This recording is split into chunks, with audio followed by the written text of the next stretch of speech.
Hello. I want to talk to you today about the best demotivational advice I ever received.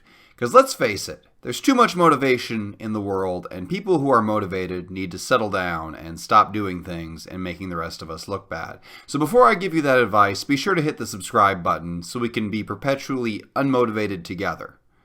Alright, so here's the story of the best demotivational advice I ever received. A million years ago, when I was in junior high, I used to run in cross country at a very small school. There were like 40 kids in my class. And I was pretty fast. I mean, fast being a relative term because by 8th grade, I was literally the only person in my grade who did distance running. Everybody else was smarter than me and enjoyed other activities like sitting down and not running. But I ran, and so by default, I was the fastest. But on the team, there were other kids, from other grades, because apparently to have a team, it can't just be one person. There are many people. A fatal flaw in my plan here.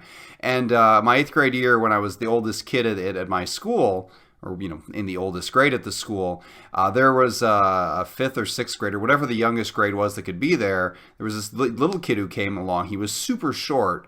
And he was way faster than me. He was a million times faster than me. And it was kind of humiliating to go out there and lose to this little short kid when I had been the fastest distance runner in the school, or one of. I don't remember the exact stats. All I remember is I lost to this little guy. And this was back when I took pride in things, like I thought I would define myself by being fast, whereas now I define myself by losing at things, which is so much easier. If only I had known that way back then. So he beats me for a solid year, and my ego was crushed, and then I go up to high school. So I'm free from this kid for 3 more years. He's not going to be in high school until I'm a senior. And so I'm up there one day, and again, almost nobody runs distance in high school, because again, the kids are not stupid. It's just me and a handful of other people who aren't learning our lessons. And so I'm out running. I was in a distance run, and there was one other girl out there, and I repeat this saga that was, to me at the time, was like the biggest deal in the world, like my epic hero's quest, competing against this small kid who was just destroying me in every way because he was genuinely a good person who tried hard and was better than me in every way. And she looked at me as we were running, and I was telling this story to her, and she goes, "There's always going to be somebody faster." And I was just kind of dumbfounded. I don't know why this realization had never occurred to me.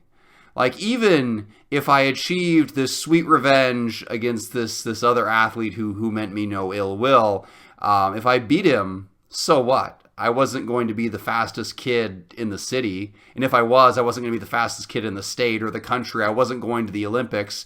And even if you go to the Olympics, you might not set the world record. Or if you win gold and you set the world record, somebody's going to beat that record eventually, someday. Like, you are never the fastest person. There's always going to be somebody better. And even if it's you run and you set the world record, and the next year you're not quite as fast, it's like, oh, well, you're not as good as 2012 you or 2014 you. Like, there's always somebody better. So chill out, because you're not going to win everything.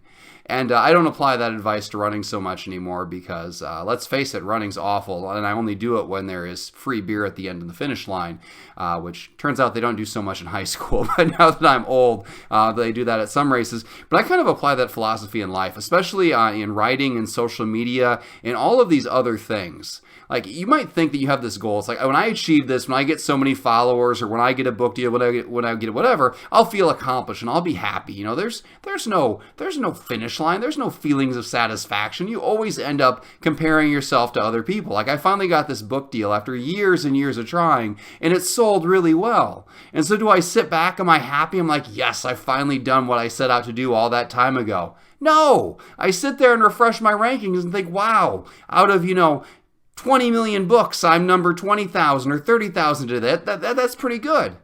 And then I look at the people who are like 19,000 and 18,000. I think, why can't I be as good as them? Why have I been cursed by life? Why must I sit here in misery and poverty? But even if I was the top selling book, if for a day I was the number 1 selling book in the world, so what? You're not gonna be the number 1 selling book forever. Even J.K. Rowling isn't the number 1 selling book every day. And if she is the number 1 selling book, it's like, oh, well, you're the number 1 selling book, but you didn't sell quite as many books as you did the other day. Like, there's no point where there's not somebody who's going to be better. Peyton Manning tried for years to get that Super Bowl ring, and people criticized him, like, you can't even win a Super Bowl. And then he won a Super Bowl ring, and they're like, yeah, you won a Super Bowl, but you didn't win 2 Super Bowls. And then he won 2 Super Bowls. Like, yeah, you won 2 Super Bowls, but you didn't win 5 Super Bowls like Tom Brady. And now Tom Brady's got 5 Super Bowls, but you know what? When he retires, people are going to look back and say, yeah, you won 5 Super Bowls, but you didn't win 7 or 8 or 9. What about all those Super Bowls you lost? Like, there's always going to be somebody to bring you down. And it occurs to me now that based on the excitement in my voice that I'm trying to motivate you, and I'm actually trying to do the opposite. Like every time you think, if I just tried harder, if I could just beat everybody, I could be number one. Maybe don't do that. Don't do that at all. Like, do as much as you can that you have fun, that you enjoy, that you achieve whatever short-term goal you're looking for, and then calm down because you're not going to, achieve the all-time record. Nobody's going to build a statue of you and enshrine you forever and say, you are number one at this thing for all time, and we're never going to do it again, like unless they literally end whatever they do, like they outlaw it. Like if you make some kind of new drug and you're the best in the world at it, and then they ban that drug forever, well, I guess then you can be number one. It's kind of a weird thing, but if you're in the Breaking Bad scenario, go for it. Be the best drug dealer you can be, and if it gets put to a stop forever, or I guess if you win the marathon and then the earth is destroyed by the sun, then I guess you can also be number one forever, but nobody's going to care. And that's really what it boils down to. Nobody cares. So I hope you feel as demotivated as I do. It's very freeing. It's kind of defined my entire philosophy for life. So remember, there's always going to be somebody faster. There's always going to be some tweet with more likes. There's always going to be some YouTube with more views, which is not real hard given the size of this YouTube account. So thank you very much for watching me as I sit here trying to demotivate you. Be sure to click that subscribe button so I can continue to keep your spirits down, and I will catch you tomorrow.